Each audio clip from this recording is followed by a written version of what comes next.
I stood alone at Margaret's graveside, rain hammering down on the black umbrella I held over her casket. 42 years of marriage, and not one of our 3 children showed up to say goodbye. The funeral director had left 20 minutes ago. 2 cemetery workers leaned against their truck, waiting for me to finish so they could lower her into the ground. I whispered my final words to the woman who'd been my entire world, thinking about how our kids had abandoned her in those last terrible months. I had no idea that tomorrow morning all 3 would appear at my door, not to comfort their grieving father, but to demand the house. The morning light came through the bedroom curtains the way it always had, but everything felt wrong. Margaret's side of the bed was untouched.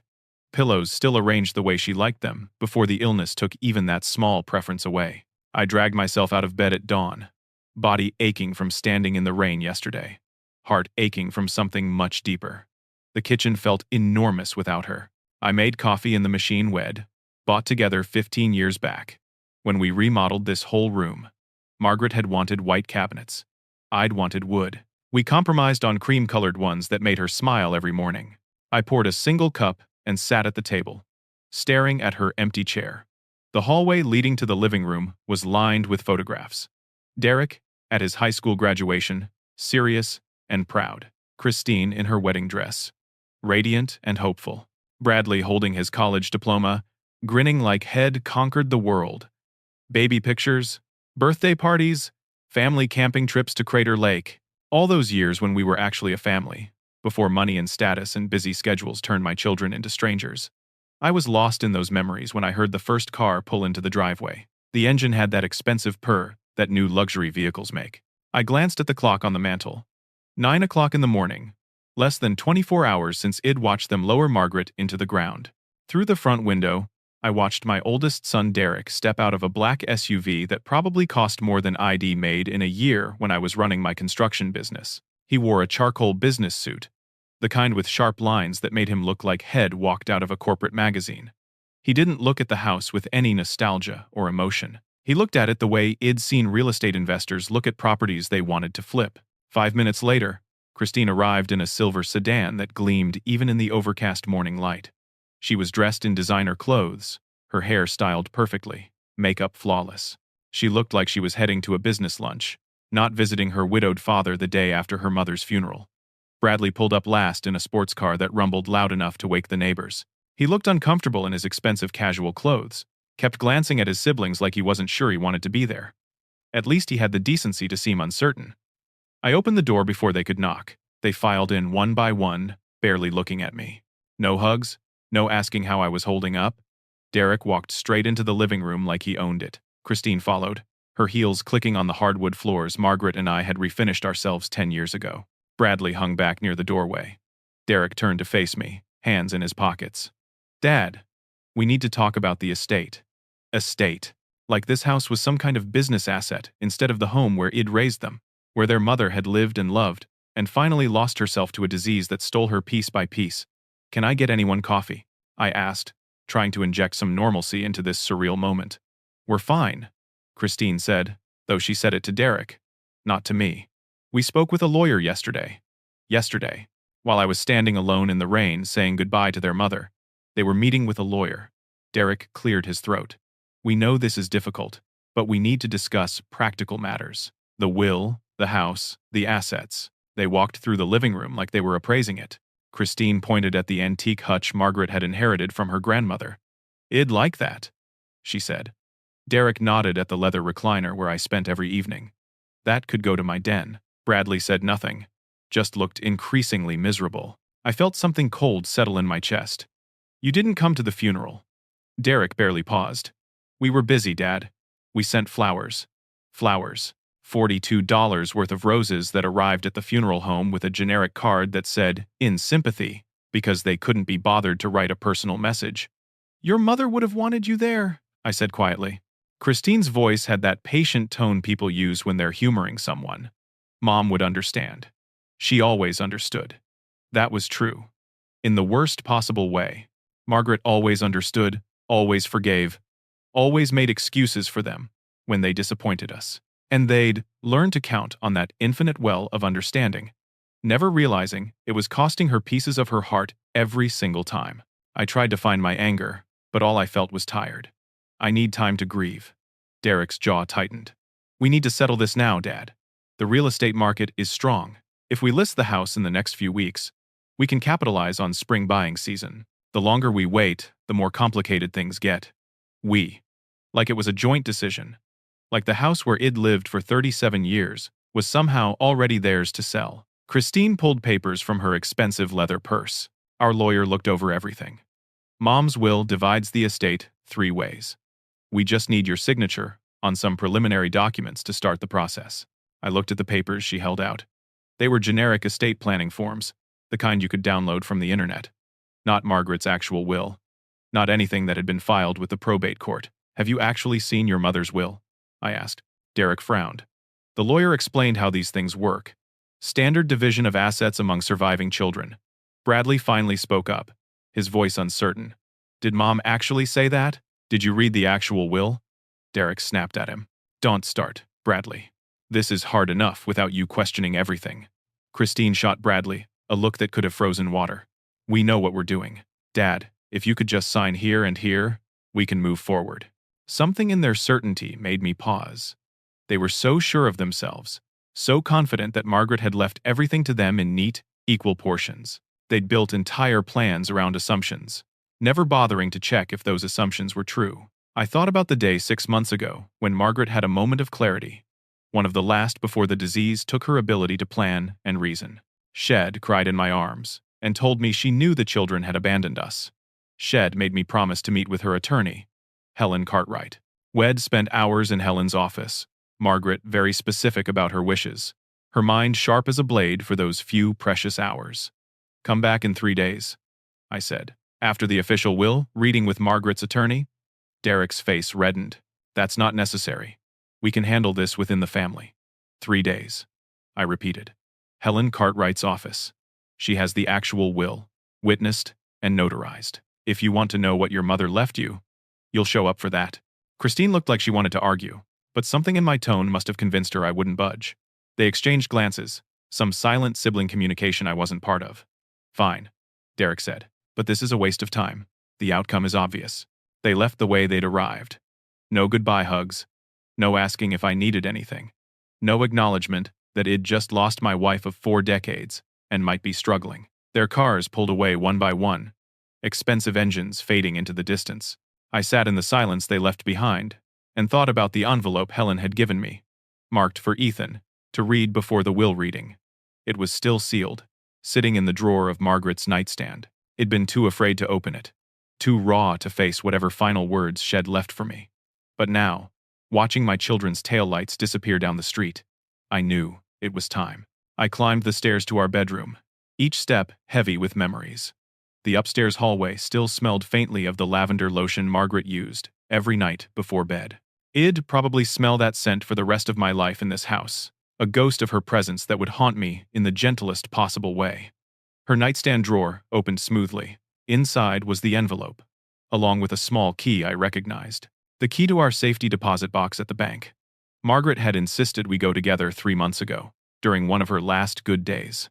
Shed placed something inside, wouldn't tell me what, just squeezed my hand and said, "Trust me, Ethan. It's important." I sat on the edge of the bed and opened the envelope. Margaret's handwriting covered 3 pages, shaky but legible. Shed written this during one of her clear periods, and I could almost hear her voice in the words. "My dearest Ethan," it began. "If you're reading this, I'm gone. I hope my passing was peaceful. I hope you were holding my hand. I hope I knew you were there, even if I couldn't say your name anymore." My vision blurred. I wiped my eyes and kept reading. "I've known for over a year that our children aren't coming. I know you kept hoping, kept making excuses for them, kept telling me they were just busy. But I saw the truth. Even as my mind was leaving me, they call when they need money. They text on birthdays. They send cards on holidays. But they don't show up. They haven't shown up in years. Not really. I've watched you sacrifice everything for me. You gave up your business, the work you loved, to be my full-time caregiver. You bathed me when I forgot how. You fed me when I couldn't remember to swallow. You stayed up all night when I was confused and frightened. You never complained. You never made me feel like a burden, even though I know I was. Our children don't know about those nights. They don't know about the time I didn't recognize you and screamed for you to leave. They don't know you held me through the panic attack that lasted 4 hours. They don't know you learned to cook 15 different soft foods, because most days that was all I could manage. They don't know because they never asked. I've made arrangements they won't expect. Helen has all the documentation. I've been very specific about my wishes. This isn't revenge, my love. It's a lesson they need to learn before it's too late. Show them what love really means, even when it hurts. They need to understand that showing up matters more than sending flowers. That presence matters more than presents. That you can't measure devotion in dollars or convenience. In the safety deposit box, you'll find everything documented. Every phone call they didn't return. Every visit they promised and canceled. Every time they asked for money versus every time they asked about my health. I kept records because I knew they'd need to see the truth in black and white. I'm not angry at them, Ethan. I'm heartbroken. But I hope this wakes them up. I hope they become the people I raised them to be before greed and ego took over. Take care of yourself. You've earned rest and peace. Let Helen handle the legal matters. Let the will speak for me when I can't anymore. I love you. I loved you from the moment we met, until my last breath. Thank you for 42 years of devotion. You showed me what real love looks like every single day. Forever yours, Margaret. I folded the letter carefully and sat in the silence of our bedroom. The afternoon light came through the windows, casting shadows across the bed, where we'd slept beside each other for decades, where we'd talked about our dreams, raised our children, comforted each other through losses, and celebrated victories. She'd known. She'd seen everything clearly, even as the disease was stealing her mind. She'd planned this, with the kind of precision she'd brought to everything in her life. Margaret had been an elementary school teacher for 32 years. She understood child psychology. She understood that sometimes the kindest thing you can do is let someone face consequences. I drove to the bank the next morning. The safety deposit box was in the vault, cool and secure. Inside was a thick folder, meticulously organized. Margaret must have put this together over months, maybe the entire last year, before she lost the ability to track such details. The first section was phone records. She'd highlighted every call from the children in green, every call to them in yellow. The pattern was obvious and painful. Yellow dominated the pages, long gaps between any green marks. The second section was a financial ledger. Margaret had tracked every dollar we'd given the children over the years. Derek's $25,000 for his house down payment, marked loan. Promised repayment within 2 years. Never repaid. Christine's $15,000 for Todd's business troubles, marked loan. Promised repayment when business recovered. Never mentioned again. Bradley's $12,000 for credit card debt, marked gift, per his request. Followed by 6 months of no contact. The third section was even more detailed. A calendar where Margaret had marked every promise the children made and whether they kept it. Derek promised to visit for Mom's birthday, canceled via text 2 days before. Christine promised to call every Sunday, stopped after 3 weeks. Bradley promised to help with yard work, never showed up, never called. The final section was medical documentation. Every doctor's appointment, every diagnosis, every treatment plan. And beside each date, a note of whether the children had been informed and how they'd responded. Called Derek with diagnosis. He said, "That's tough. Keep me posted." Called Christine with update on decline. She cried but didn't visit. Texted Bradley about bad night. He sent back a sad face emoji. I sat in the small private room the bank provided and read through years of documentation. This was my life with Margaret laid bare. The reality of our children's absence, quantified and undeniable. She'd built a case not for a lawyer, but for their own conscience. She'd given them proof they couldn't argue with or deny. I thought back to 20 years ago, when Derek was 22 and starting his career. Had been softer then, more idealistic. Had wanted to change the world through business. Talked about ethical practices and corporate responsibility. Then Had met Stephanie, whose family measured worth in country club memberships and vacation homes. Slowly, Derek had changed. The idealism faded. The visits became shorter and less frequent. The conversations shifted from sharing his life to updating us on his acquisitions. Christine had been my sensitive child, the one who cried at sad movies and brought home injured birds to nurse them back to health. Shed wanted to be a teacher like her mother. But then Shed married Todd, a real estate developer who was always chasing the next big deal. They'd bought a house they couldn't quite afford, then spent years trying to maintain an image of success. Christine had lost herself somewhere in that struggle, trading compassion for competition. Bradley had been the baby, always following his older siblings' lead. Had gone into finance because Derek told him that's where the smart money was. Had moved to the same upscale neighborhood as Christine because she said it was important for networking. Had never really figured out who he was, outside of his siblings' expectations. And Margaret and I had watched it happen. We'd seen them drift away, seen them prioritize the wrong things, seen them forget the values we'd tried so hard to instill. We'd made excuses. We'd told ourselves they'd come back around eventually. We'd convinced ourselves that they still cared. They were just busy. But Margaret, with her teacher's insight and her mother's heartbreak, had seen the truth. They didn't just drift away. They chose to. Again and again. They chose convenience over connection. They chose their image over their integrity. They chose money over meaning. And now, with the documentation Shed carefully compiled, Margaret was going to show them exactly what they'd chosen. Not to punish them, but to wake them up before they lost something they could never get back. Before they became the kind of people who look back at the end of their lives and realize they sacrificed all the wrong things for all the wrong reasons. I gathered the folder, locked the safety deposit box, and drove home. Tomorrow was the will reading. Tomorrow, my children would face the truth about themselves, and I had no idea if they were capable of hearing it or if their pride and resentment would blind them to the lesson Margaret was trying to teach. The house felt emptier than ever that evening. I made dinner for one, ate in front of the television without tasting anything, and went to bed early. Sleep didn't come. I lay in the darkness, thinking about the moment tomorrow when Helen would open that will and read Margaret's final words. When my children would realize that their mother had seen them more clearly than they'd ever seen themselves. I didn't know if Margaret's plan would work. I didn't know if they could change or if they'd double down on their entitlement and resentment. But I knew that Margaret had loved them enough to try. Even from beyond the grave. Even knowing it might turn them against her memory. Shed loved them enough to hold up a mirror and force them to look at their reflection. That took courage I wasn't sure I had. But Margaret had never lacked courage. Right up until the end. And tomorrow, I'd honor her bravery by watching her plan unfold, no matter how painful it might be to witness. Helen Cartwright's law office was in downtown Portland, on the 14th floor of a building with a view of the river.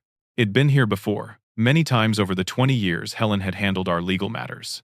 Shed, done our wills, our business contracts when I ran the construction company, our estate planning. She was more than our attorney.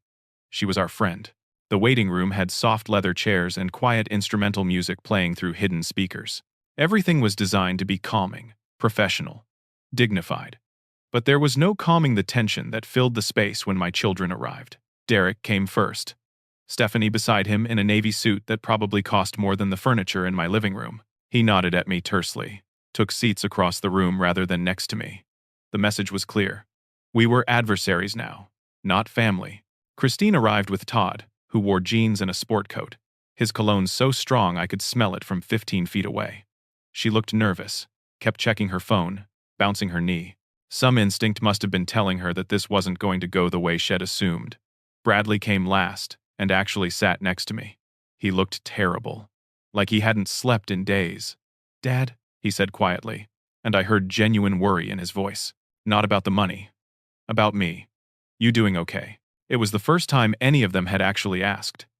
Getting through it, I said.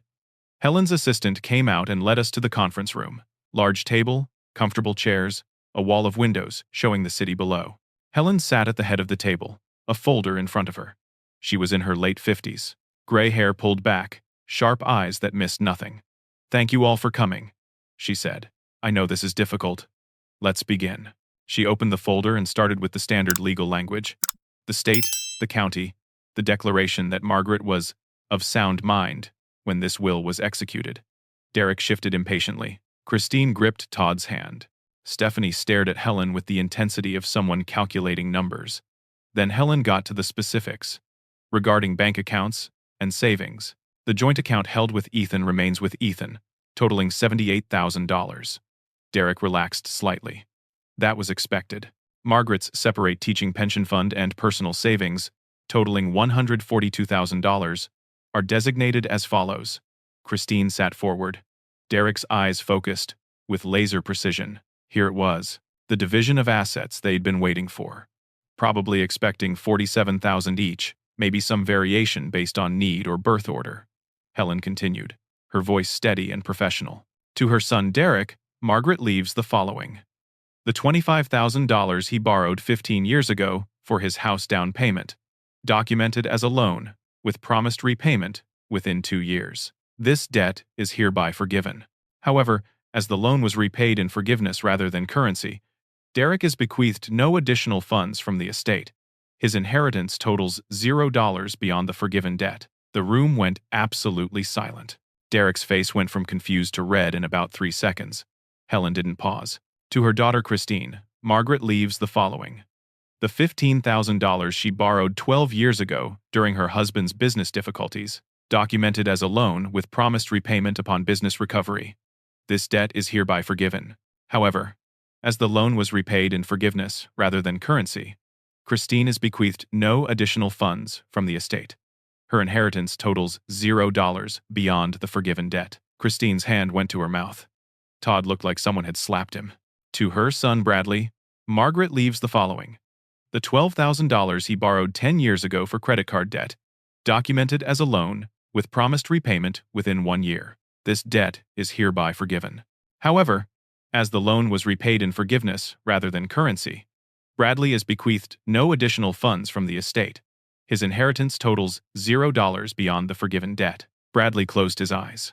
When he opened them, they were wet. Helen kept reading. The remaining $90,000, plus all future proceeds from Margaret's pension, are to be placed in a trust managed by Ethan for the following purposes. College funds for any future grandchildren, medical emergencies for family members who demonstrate genuine need and character, and charitable donations to Alzheimer's research in Margaret's name. Derek found his voice. This is insane. You can't do this.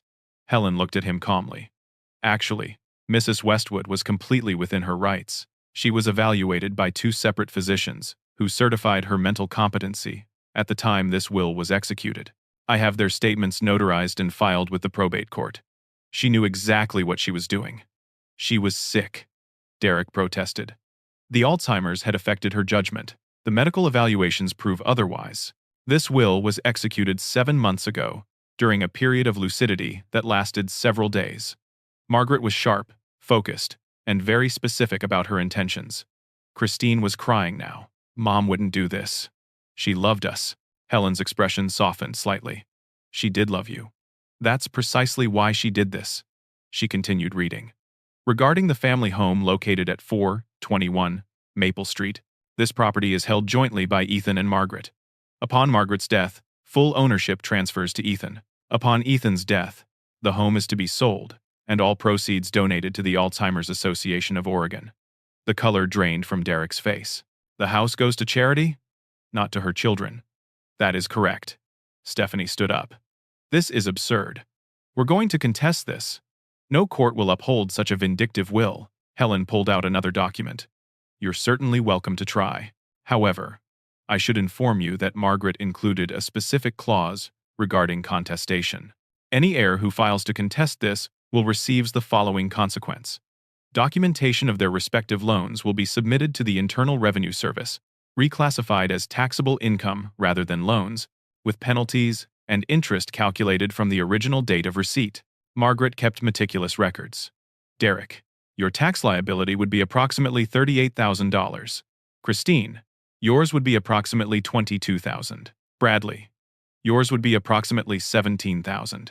Derek slumped back in his chair like he'd been hit. Helen's voice was gentle but firm. Margaret didn't want to punish you. She wanted to teach you. But she wasn't naive. She knew you might react with anger instead of reflection. So she made sure the lesson couldn't be avoided through legal maneuvering. Nobody spoke. The only sound was Christine's quiet crying and the muffled noise of traffic from the street below. Helen reached into the folder again. There's one more thing. Margaret left individual letters for each of you. You can choose to read them now or take them with you. That decision is yours. She laid 3 envelopes on the table. Derek's name in Margaret's handwriting. Christine's. Bradley's. The sight of their mother's writing, shaky but unmistakable, seemed to break something in the room. I'd like to show you something else, Helen said. She set up a laptop, turned it so everyone could see the screen.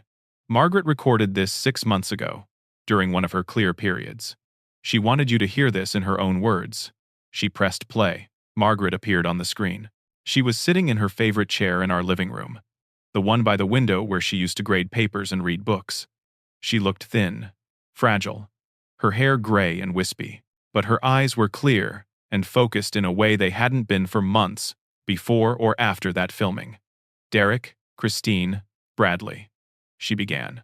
Her voice was weak but steady. "If you're watching this, I've passed away. I hope your father told you I loved you, because I did. I loved you from the moment you were born until my last breath. But love doesn't mean blindness."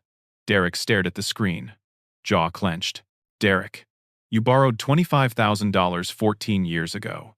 You promised to pay it back when things stabilized. Your father and I saw your vacation photos in Hawaii. We saw the new boat in your driveway. We saw your kitchen renovation on social media. Things stabilized.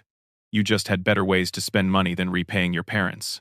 Derek's face went from red to pale. "Christine, you needed $15,000 when Todd's business struggled. We gave it gladly, because that's what parents do. Then Todd bought a new truck.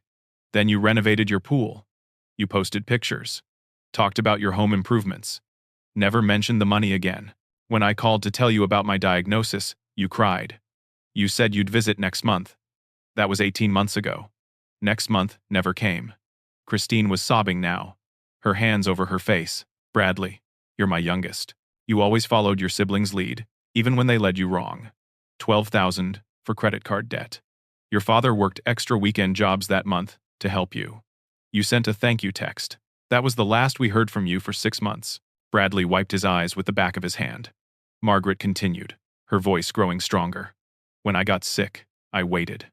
I thought, they'll come. They're busy, successful, building their lives. But they'll come when it matters. Your father called each of you every single week with updates. Derek, you answered twice. Christine, you sent cards but never visited. Bradley, you texted. Your father gave up everything to care for me. He closed his business. He turned down jobs. He spent his retirement savings on my care. He bathed me when I forgot how. He fed me when I couldn't remember to swallow.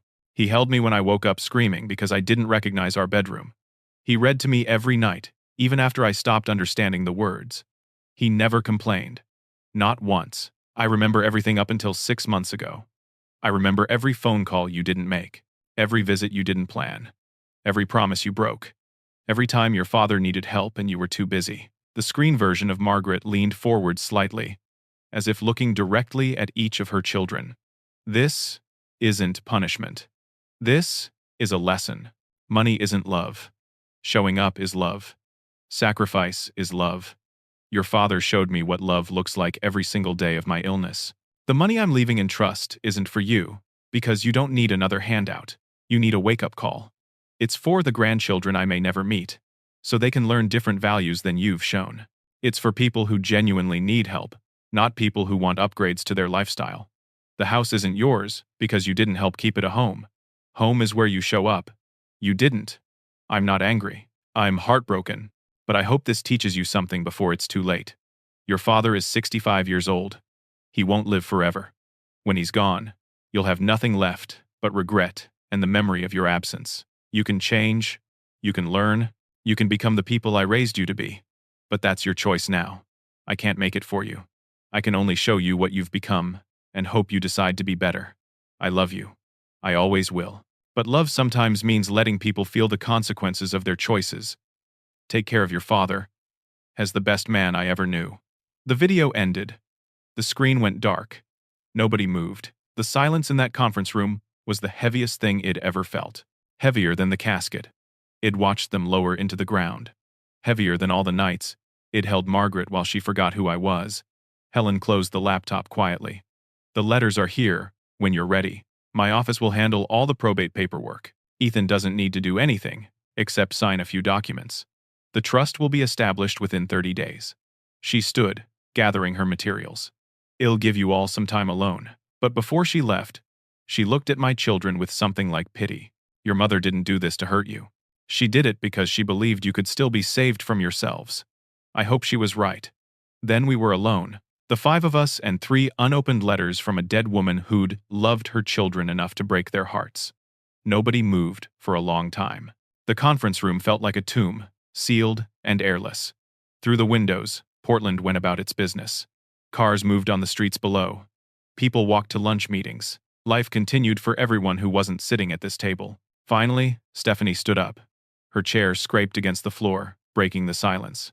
This is ridiculous. We're going to contest this anyway. There are precedents for undue influence. Well, find a way. Derek didn't look at her. He was staring at the envelope with his name on it. Did you hear me? Stephanie's voice rose. We're not just accepting this. We have rights. We have lawyers who specialize in this kind of thing. Stephanie. Derek's voice was hollow. Stop. Stop?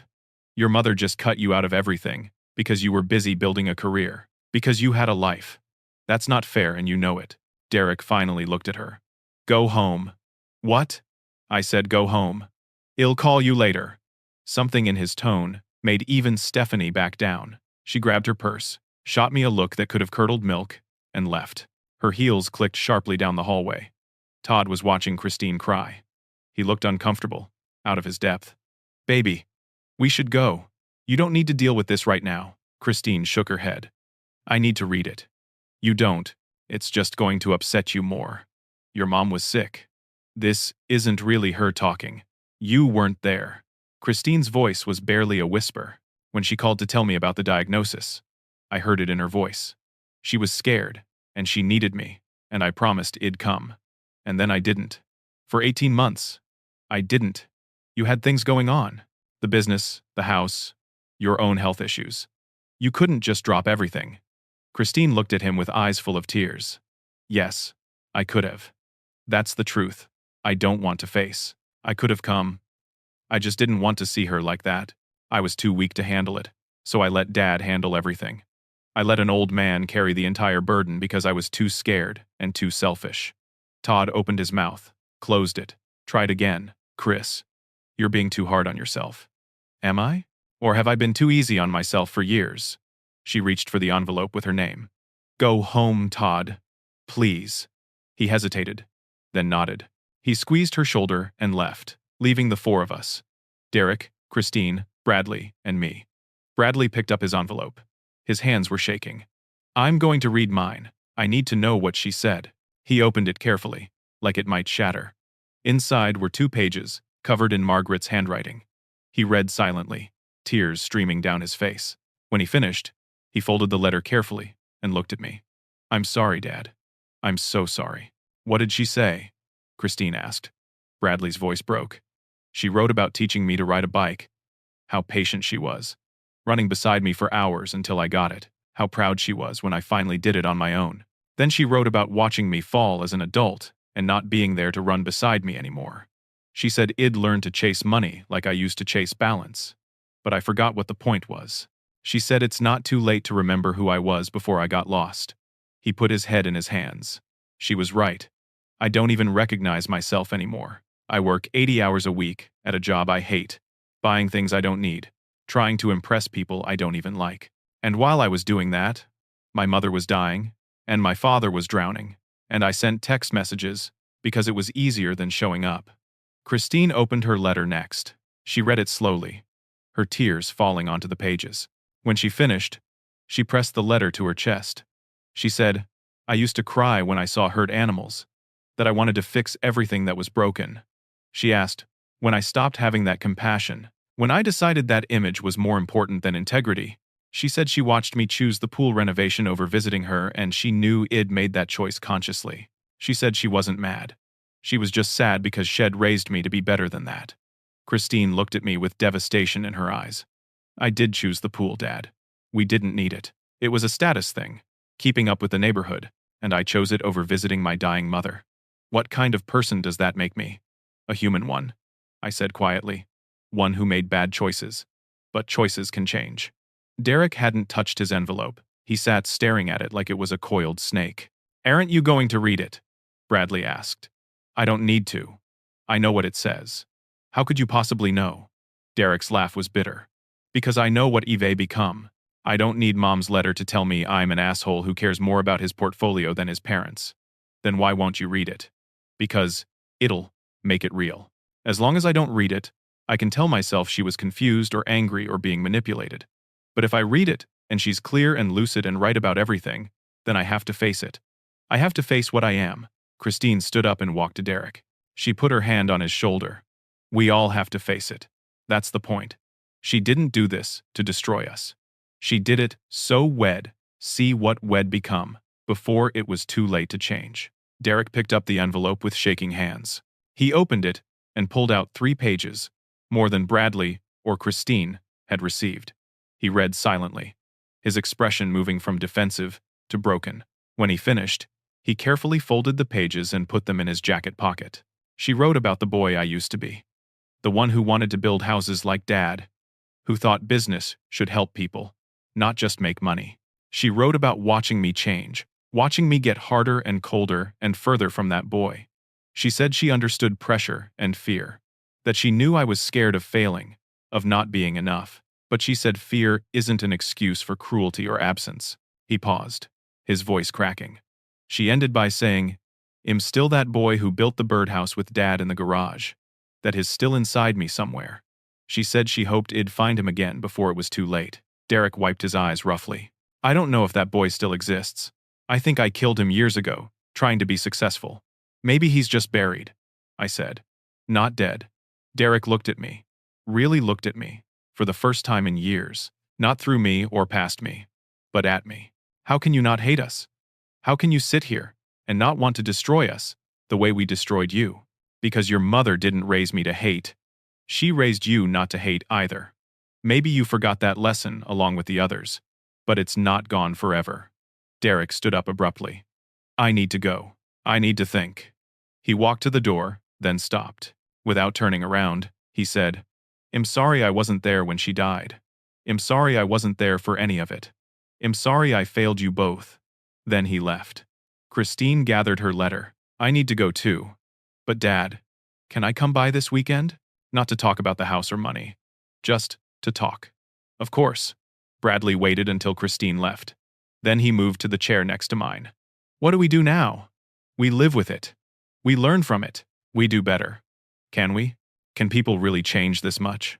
I thought about Margaret, about her faith in them, despite everything, about her belief that people could wake up and choose differently. "I don't know. But your mother thought you could, and she was smarter than any of us." Bradley nodded slowly. "I'm going to try. I don't know what that looks like yet, but I'm going to try." After he left, I sat alone in the conference room. Helen came back in, checked that I was okay. "That was hard to watch," she said. "It was necessary. Margaret was a remarkable woman. Tough, but fair. And she loved those kids more than they probably realized. She loved them enough to hurt them. That takes a special kind of courage."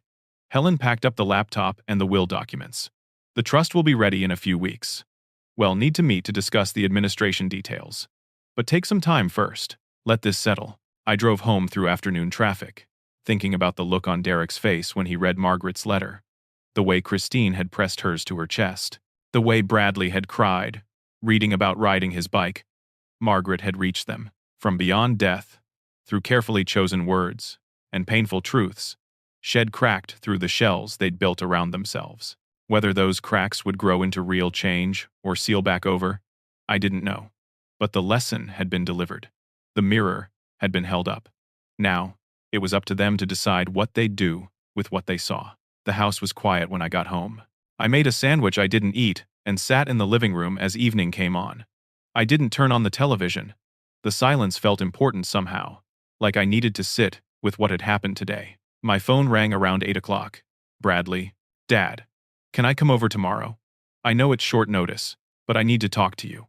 "Of course." He showed up Tuesday evening, just as the sun was setting. He looked different somehow. Still wearing expensive clothes, still driving that sports car. But something in his posture had changed. He looked smaller, more uncertain, more human. We sat on the back porch with coffee, watching the last light fade from the sky. Margaret had loved this view.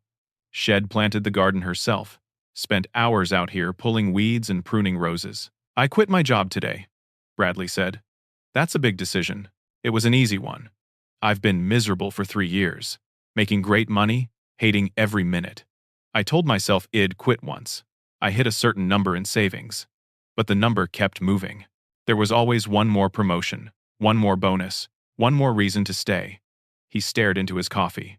Mom's letter made me realize I was chasing a finish line that doesn't exist. I was sacrificing my life for a future that would never come, because E'd keep moving the goalposts. Meanwhile, my present was passing me by. My parents needed me, and I wasn't there because I was too busy chasing money I didn't even need. What will you do now? I don't know yet. I have enough saved to take some time, figure out what actually matters to me. I'm thinking about financial counseling, but for nonprofits or regular people who need help, using my skills for something meaningful instead of just making rich people richer. We sat in silence for a while. An owl hooted somewhere in the neighborhood. Margaret used to love hearing the owls. Dad, can I ask you something? Anything. Why didn't you give up on us? Why didn't you write us off years ago when we stopped showing up? I thought about that. Because giving up would have meant admitting your mother and I had failed. That all those years of raising you, teaching you values, showing you how to be good people, had been wasted. I couldn't accept that. Neither could she. But we did fail those lessons. You lost your way. That's not the same as being lost forever. Bradley's voice was thick. I don't know if I can forgive myself. Every time I close my eyes, I see Mom in that video. How disappointed she looked. How heartbroken. She wasn't just heartbroken. She was also hopeful. That's why she made the video, wrote the letters. She believed you could change. What if I can't? What if I'm too far gone? Then you prove her wrong and waste the gift she gave you. Is that what you want? He shook his head. I want to be the person she thought I could be. The person she remembered from before I got lost. Then do that. One day at a time. One choice at a time. Bradley left around 10. He hugged me before he went. A real hug that lasted several seconds. He'll come by this weekend. Help with the yard work. No excuses this time. 2 days later, Christine showed up. She brought groceries, said she wanted to cook dinner the way Margaret used to. We worked side by side in the kitchen, her following recipes from Margaret's old cookbook. I've been volunteering, she said as she chopped vegetables, at an assisted living facility, 2 days a week.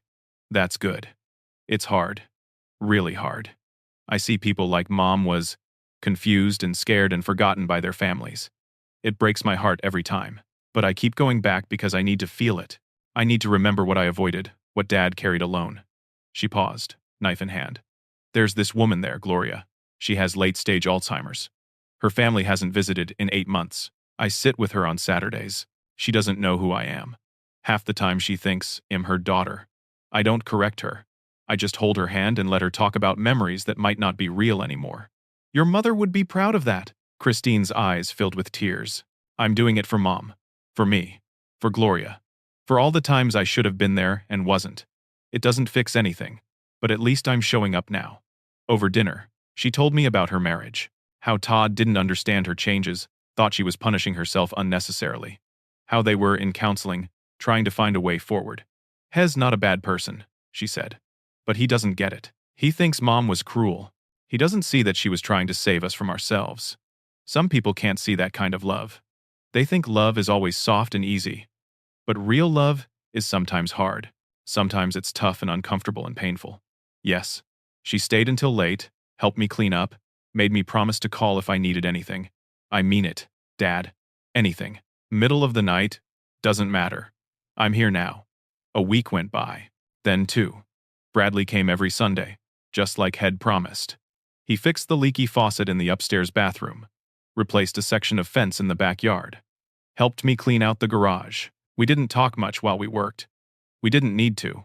The showing up was enough. Christine came every Wednesday evening. Sometimes we'd cook together. Sometimes we'd just sit and talk. She told me about the people at the facility, the small moments of connection she found with them. She was different, softer, more present. Like she was remembering how to be the person she'd been before image and status took over.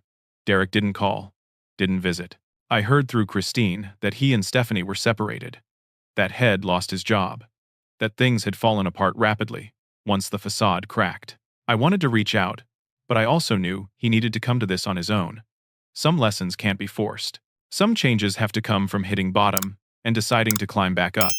3 months after the funeral, on a Sunday in early autumn, Bradley brought someone with him. A woman named Sarah, small and kind-faced, with laugh lines around her eyes. She was a nurse, worked in hospice care. Sarah and I met at a grief support group, Bradley explained. She lost her mom last year. She's been helping me process everything. Sarah shook my hand. Bradley talks about you and Margaret all the time. I'm so sorry for your loss. We had lunch together, the three of us. Sarah told stories about her hospice work, the privilege of being with people in their final days. Bradley watched her while she talked, and I saw something in his face I hadn't seen in years. Peace, maybe, or purpose, or love of a gentler kind than the aggressive ambition that had driven him before. After they left, I sat in the garden Margaret had planted and felt something close to contentment. Two of my three children were finding their way back. They weren't the people they'd been before they lost themselves, but they were becoming something better, something earned through pain and consequence and choice. I thought about Margaret's video, her clear-eyed assessment of what her children had become, and her faith that they could change. She'd been right about Bradley and Christine. Whether she'd be proven right about Derek, I still didn't know. Then, on the first Wednesday of October, my doorbell rang at 7 in the morning. I was making coffee, still in my robe. I opened the door, and Derek was standing on the porch. He looked terrible, had lost weight. His clothes were wrinkled, not the crisp designer outfits I was used to seeing him in. His hair needed cutting, but his eyes were different. The hard, defensive shell was gone. What was left looked frighteningly vulnerable. "Dad, can we talk?" I stepped aside. He came in slowly, looking around the house like he was seeing it for the first time. "Coffee," I offered. "Please." We sat at the kitchen table, the same place Wed sat 3 months ago when Head demanded to know about the inheritance. Everything had changed since then. Head changed. "Stephanie and I are getting divorced," he said. "It's amicable. We want different things. We probably always did, but we were too busy maintaining an image to admit it. I'm sorry." He shook his head. "Don't be. It's the healthiest decision either of us has made in years. She's a good person. She deserves someone who actually wants the life she wants. I'm not that person anymore. What do you want?" Derek wrapped his hands around the coffee mug like he was trying to warm himself. "I don't know yet. That's terrifying, and also kind of liberating. For 20 years, I knew exactly what I wanted. Corner office, 6-figure salary, house in the right neighborhood, all the markers of success. I got most of it, and I was miserable." He looked at me directly. "I lost my job 2 months ago. Company downsized. I was part of the cuts. My first thought was panic. How would I maintain the lifestyle, the image, the pretense that I had it all together? Then I realized I was relieved. I hated that job. I hated the person I had to be to succeed at it. What have you been doing since then?" "Odd jobs. Manual labor. Mostly. Construction work. Actually, one of your old colleagues needed temporary help. He hired me without knowing who I was. When he found out, he said, 'Your father was the most honest man I ever worked with. Try to be half that.' It was the nicest compliment and the harshest criticism I'd ever received." Derek's voice cracked. "I've been carrying Mom's letter with me every day. I've read it probably 100 times. She knew me better than I knew myself. She saw the boy I used to be. The one who worked in your garage building things. The one who thought success meant doing good work and helping people. She believed that boy was still in there somewhere. Is he? I'm trying to find out. That's why I'm here. Not to ask for money or the house or anything else. I'm here to ask if I can help. With the house, the yard, whatever you need. I want to learn how to work with my hands again. How to build things instead of just managing spreadsheets. How to be useful instead of just successful." I studied him. He looked broken, but in a way that could maybe heal into something stronger. Like a bone that breaks and, if set properly, mends harder than before. The deck needs staining. I've been putting it off because it's a big job. Derek nodded. "I can do that. I'll need you to teach me. I don't really know how. I can teach you. Thank you." He paused, then said the words, "Head, come here to say, I'm sorry, Dad, for everything, for not being there when Mom needed me, for abandoning you, for choosing money and image over family, for being so proud and stupid that I wasted years on things that don't matter. I'm sorry." The apology hung in the air between us. I could accept it easily, say it was fine, move on, or I could honor what Margaret had tried to teach them by being honest. "I'm glad you're sorry, but sorry doesn't fix the past. It only affects the future, if you let it. I understand. Do you? Because your mother's lesson wasn't about guilt, it was about change. Real, lasting change. Not just feeling bad about what you've done, but becoming someone who wouldn't do those things in the first place. Derek met my eyes. I'm trying. I know that doesn't mean much right now, but I'm really trying. Then that's enough to start. We finished our coffee in silence. Then I showed him where the deck stain was stored, how to prepare the surface, how to apply it evenly. We worked side by side for the first time in 20 years. Father and son, no words needed. And for the first time since Margaret died, I felt something like hope. The autumn months passed in a rhythm I hadn't expected. Every Sunday, Bradley came over. Sometimes with Sarah, sometimes alone. Head stopped working in finance entirely, was taking courses in financial counseling for nonprofits. He seemed lighter somehow, like Head put down a weight Head been carrying for years. Christine came twice a week now, Wednesdays for dinner, Saturdays to help with errands or housework.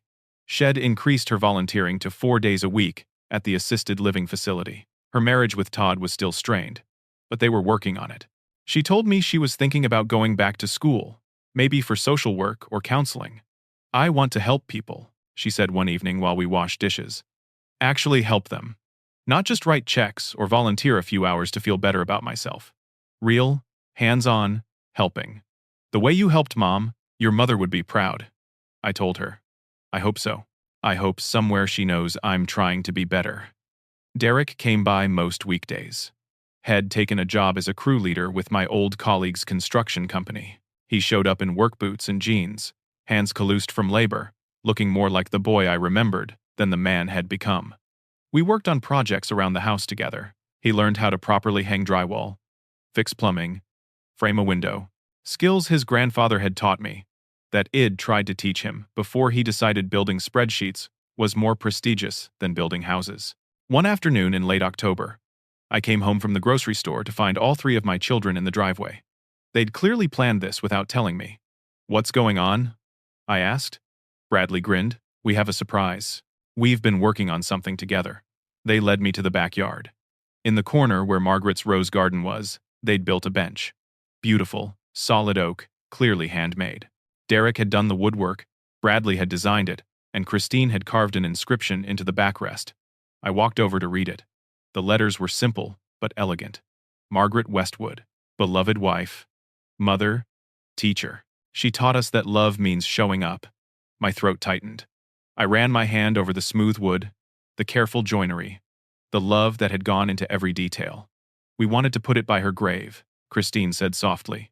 "If that's okay with you, so when we visit, we have somewhere to sit, somewhere to remember her." Shed loved this. Derek built it. Bradley added. Every piece. It took him 3 weeks. I looked at Derek. He was staring at the bench like he couldn't quite believe Head made it. "I wanted to build something that would last," he said. "Something that meant something. I haven't done that in 20 years. I'd forgotten what it felt like." That weekend, we took the bench to the cemetery. All 4 of us worked together to position it near Margaret's headstone, facing the view she would have loved. Rolling hills, old oak trees, peaceful and quiet. We brought flowers, each of us placing them on her grave. Christine cried. Bradley held Sarah's hand tightly.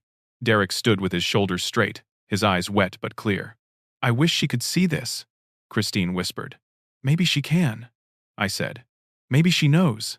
We sat on the bench together, the 4 of us, and told stories about Margaret.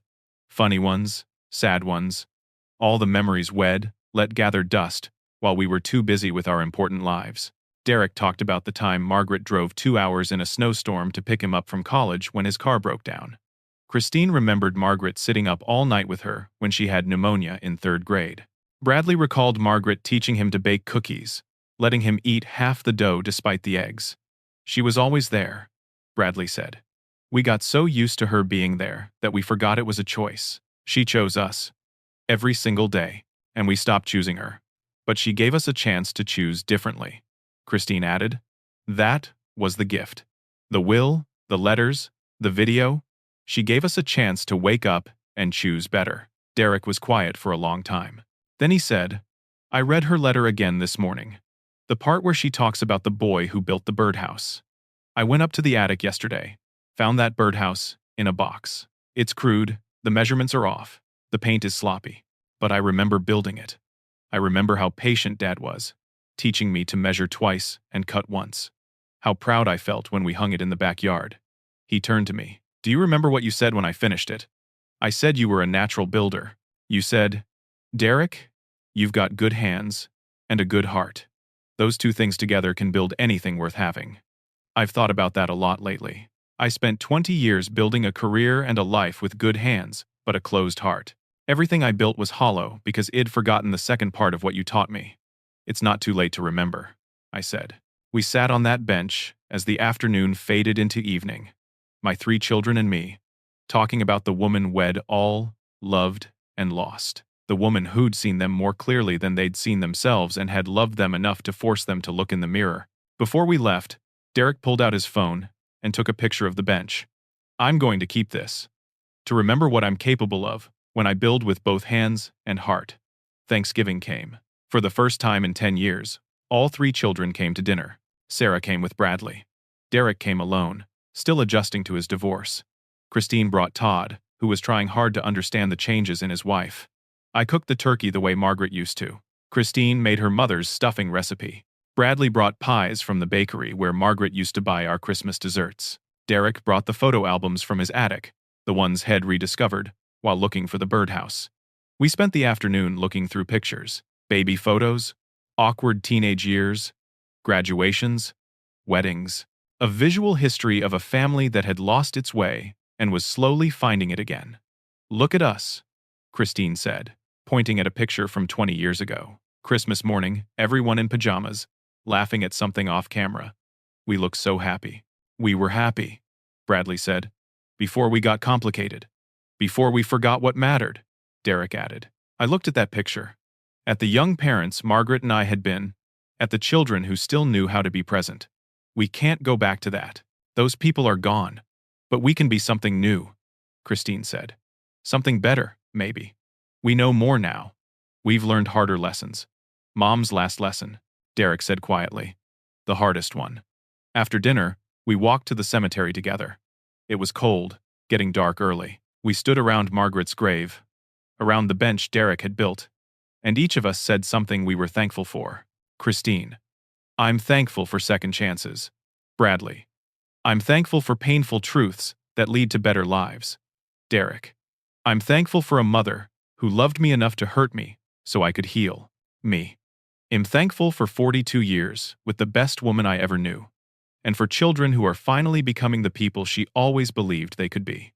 We stood in the growing darkness, breath visible in the cold air, connected by grief and growth, and the ghost of a woman who'd orchestrated this transformation from beyond the grave.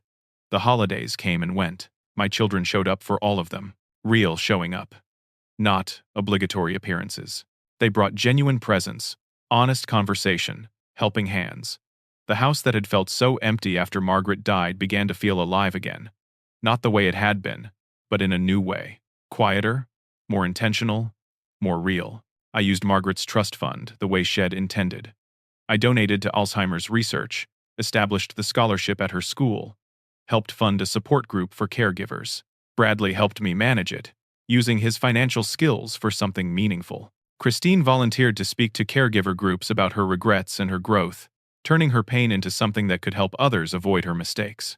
Derek submitted plans to the city for a small, affordable housing project. Something he wanted to build with his own hands.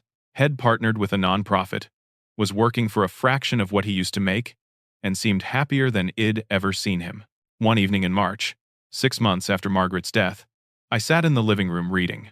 My phone buzzed. A group text from Christine, to all of us. Jenna got accepted to Portland State. She wants to study social work. She said Grandma would be proud. Jenna was Christine's daughter, my granddaughter, who I'd barely seen in years because she'd been as caught up in her mother's busy life as Christine had been. But Christine had been rebuilding that relationship too. And now Jenna wanted to follow in her grandmother's footsteps, choosing service over status. Margaret's influence, reaching into the next generation. Her lesson cascading forward, teaching people Shed never get to meet. I looked at the photo on the mantel. Margaret in our backyard, smiling at the camera, hands dirty from gardening, hair pulled back, looking exactly like herself. Happy and present and real. You did it, I whispered to her picture. You saved them. You saved all of us. And in the quiet of the house we'd shared for so many years, I could almost hear her voice. I told you they could change. I told you it wasn't too late. She'd been right. She'd been right about everything. Spring came to Portland with its usual mix of rain and sudden sunshine. The city turned green overnight, cherry blossoms exploding pink along every street. Margaret had loved spring. New beginnings, Shed always said. Everything gets another chance. I was in the backyard planting tomatoes when Derek's truck pulled into the driveway. He came around the side of the house carrying a cardboard box. "Got something to show you," he said. Inside the box were blueprints, sketches, photographs. The affordable housing project had been planning for months. 12 units, well-designed but simple, built for people who needed homes, not investments. "The permits came through," he said. "We break ground next month. I'll be the site manager, actually building it, not just managing from an office. Your mother would be proud." He smiled. "I think she would. I'm using everything you taught me. Measure twice, cut once. Do it right the first time. Build things that last." We looked through the plans together. Had thought of everything. Energy efficiency, accessibility, community space. This wasn't a project built for profit. It was built for purpose. "I want to name it after Mom," Derek said. "The Margaret Westwood Commons. A place where people who've been overlooked get a chance. That's what she did for us, right? Gave us a chance when we'd been overlooking what mattered. She'd be honored." Bradley showed up an hour later with Sarah. They were holding hands, both grinning. "We're engaged," Sarah announced, holding out her hand to show a simple ring. I hugged them both. "Congratulations. We want to have the wedding here," Bradley said. "In the backyard, where Grandma's garden is, if that's okay with you." She'd love that. "Small ceremony," Sarah added. "Just family and close friends. Nothing fancy. We want it to be about what matters, about showing up for each other, making real promises, building something that lasts." Christine arrived as we were celebrating with coffee and the cookies Shed brought. When she heard the news, she cried happy tears and hugged her brother. "Todd and I made a decision," she said, when everyone settled. "We're selling the big house, moving into something smaller, more manageable. We're donating the difference to the facility where I volunteer. They need a new wing for advanced Alzheimer's care." She looked at me with clear eyes. "We spent years living beyond our means, trying to impress people we don't even like. We're done with that. We want a life that reflects our actual values, not the ones we pretended to have." Todd nodded. "Christine changed my life. Watching her transform, seeing her become who she really is, instead of who she thought she should be. It made me look at my own choices. I was building developments I didn't believe in, chasing money I didn't need. We both want different now." We sat in the backyard, the 5 of us, soon to be 6 with Sarah, and talked about the future. Real plans built on real values. Derek's housing project. Bradley's nonprofit financial counseling practice. Christine's decision to go back to school for her master's in social work. The wedding in Margaret's garden. The scholarship fund growing. The research donations making a difference. "Mom did this," Bradley said. "All of this. She saw what we needed to see and forced us to look. It wasn't easy," Christine added. "It still isn't. Some days I wake up and the guilt is crushing. All the time I wasted. All the moments with her I can never get back. But she didn't want you to drown in guilt," I said. "She wanted you to swim toward better. The guilt is the anchor. The change is the boat." Derek leaned back in his chair, looking at the garden his mother had planted. "I used to think success was about what you accumulated. Money, status, possessions. Now I know it's about what you give, what you build for others, how you show up when it's hard. That's what Mom taught through her whole life," Bradley said. "We just weren't listening. We had to lose everything to finally hear the lesson Shed been teaching all along." The sun moved across the sky. We talked and laughed and remembered. Sarah fit in like Shed always been part of the family. Derek told stories about his construction crew, the young men he was mentoring, the way Id once mentored young workers. Christine shared breakthroughs from her residence at the facility. Small moments of connection that meant everything. Bradley talked about a family head helped create a budget. How grateful they were to learn skills that would change their lives.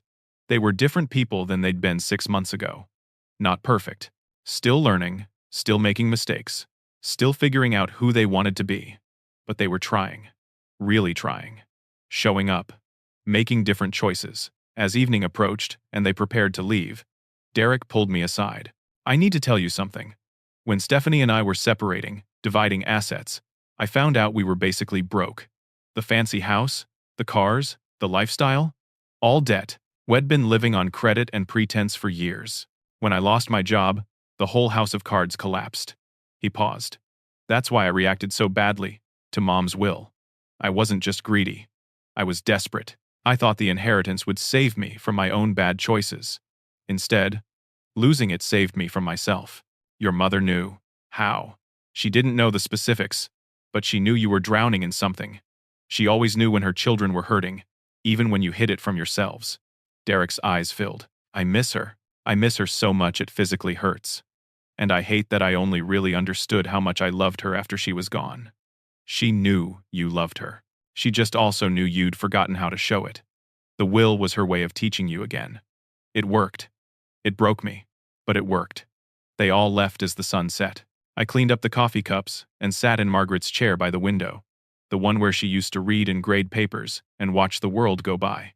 I thought about the journey we'd all been on, the funeral in the rain where Id stood alone, the morning after when my children came demanding the house, the will reading that shattered their assumptions, the video that broke their hearts, the letters that showed them who they'd become, the long months of them slowly, painfully, courageously choosing to change.